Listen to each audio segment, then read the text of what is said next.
Hello, welcome. I'm Vicky Devaney, a learning designer at the University of London. I will showcase some excellent practice from one of our modules, which use podcasts to add authenticity to the teaching content. Podcasts are not a new technology, and there are different definitions of what a podcast is. For the purposes of this video, I'm referring to an audio recording of a speaker or speakers which is embedded into a VLE. Hello everyone. My name is Maria. I am a senior lecturer, sometimes an artist, and permanently a cat mom.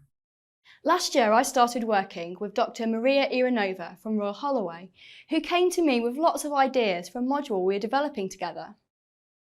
The module is about international business, and it sits in our BSc Business Administration programme. Maria's idea was to record a series of podcasts that recounted stories from her own life in the world of international business. Her expertise is practical as well as theoretical, and she wished to share these parts of her life with the students. Many of the stories are based on Maria's time working for a Russian fashion company. Maria explains that she moved to China to set up a new legal office for her Russian employers. In one memorable story, she describes an incident involving an employment document she intended to use for the new team in the Chinese office. The document was the same as the one used by her Russian employers and had been translated into Chinese. She was advised to seek local legal advice on the document. My team helped me to find a specialist in employment law in one of the law agencies in Ningbo. He reviewed my document and came back with quite candid criticism. "You cannot demand this from your employees," he said. "But these are general rules," I replied. "And this is how the headquarters expect all people in the company to behave. What's wrong?" When we started a detailed conversation, I realized that there was one particular phrase that worried our consultant.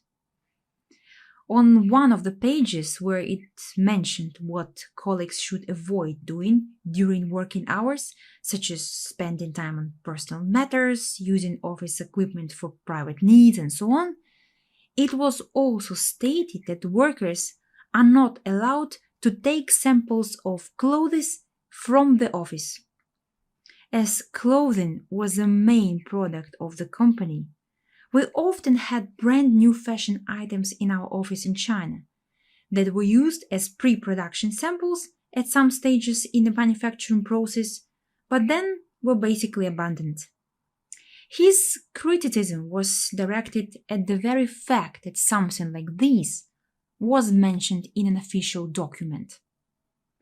If you say that they are not allowed to do so, it implies that they actually would do this on a regular basis, he explained.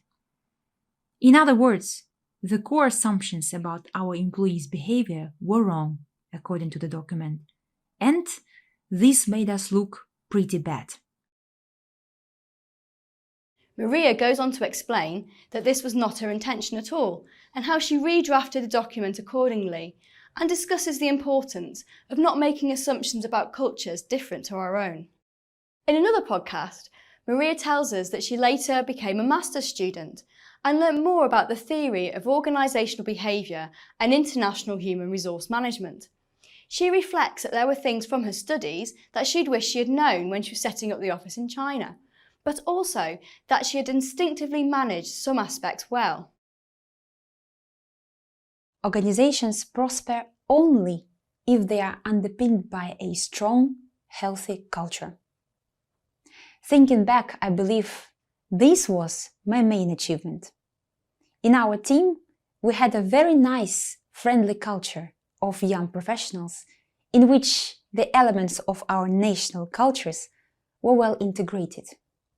For example, we used to go for lunch together and make mini celebrations of local festivals in our office, like it is typically done in Chinese organizations.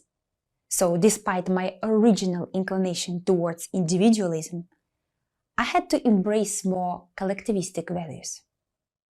Also, my team easily accepted new traditions that would be common in a Russian company, such as celebrating birthdays, but which are not perceived as a big deal in China, including bringing cakes and gifts and congratulating each other for personal achievements.